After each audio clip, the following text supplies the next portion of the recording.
Welcome to the second episode in the Engines of SLR series. Today we're going to be covering all three of their SD70M's, starting with 4022, then 4023, then 4024. So let's get on with it.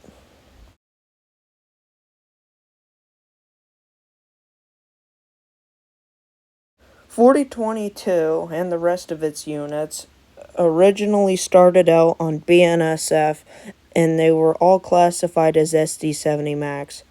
4022, while on BNSF, was SD70M's number 8975 and was equipped with a K3HA air horn, which it still has today. The locomotive then, in late 2021, was sold to SLR, and when it came, it was still in BNSF H1 paint, but it had SLR patches, and it had already been renumbered to 4022. This is a picture of what the locomotive would have looked like when it first came to the St. Lawrence and Atlantic in 2021 before being repainted. Then they would eventually repaint the unit into the Genesee & Wyoming Heritage Unit scheme, or the Whisker Stripes. This unit and 4024 are now both classified as heritage units. 4022 actually just came back from an engine failure, so it's good to know the locomotive is once again riding the rails. Here's a clip of 4022.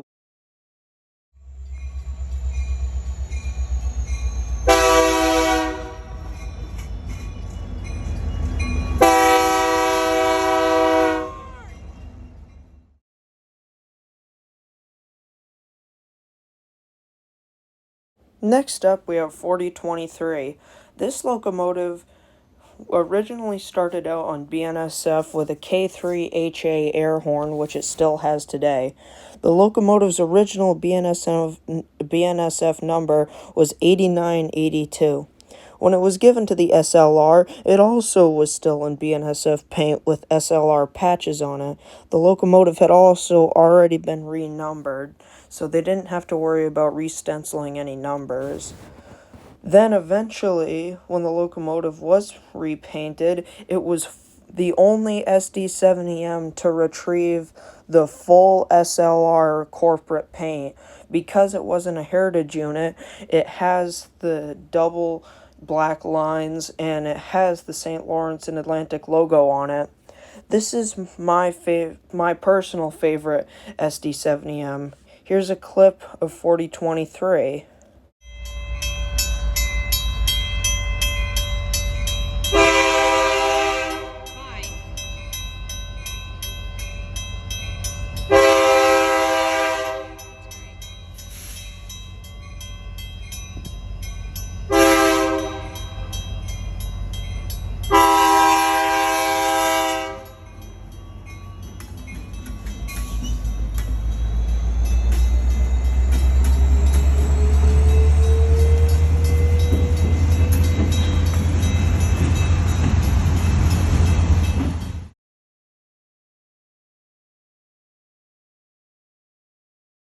Our final locomotive of the video is BNSF 8989, or SLR 4024.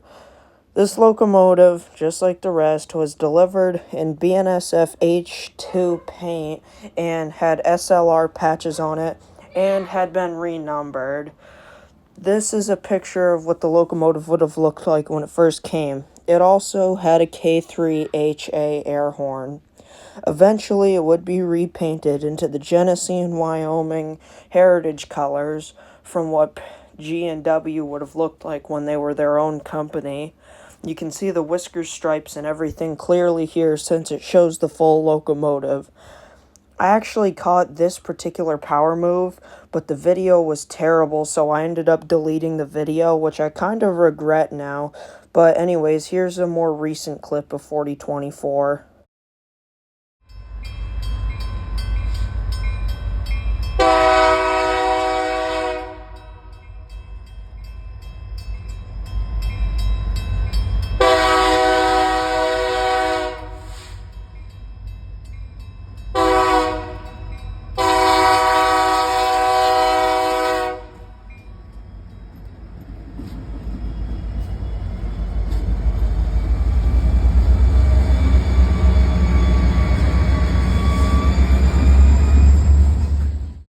thank you for watching this edition of Engines of SLR.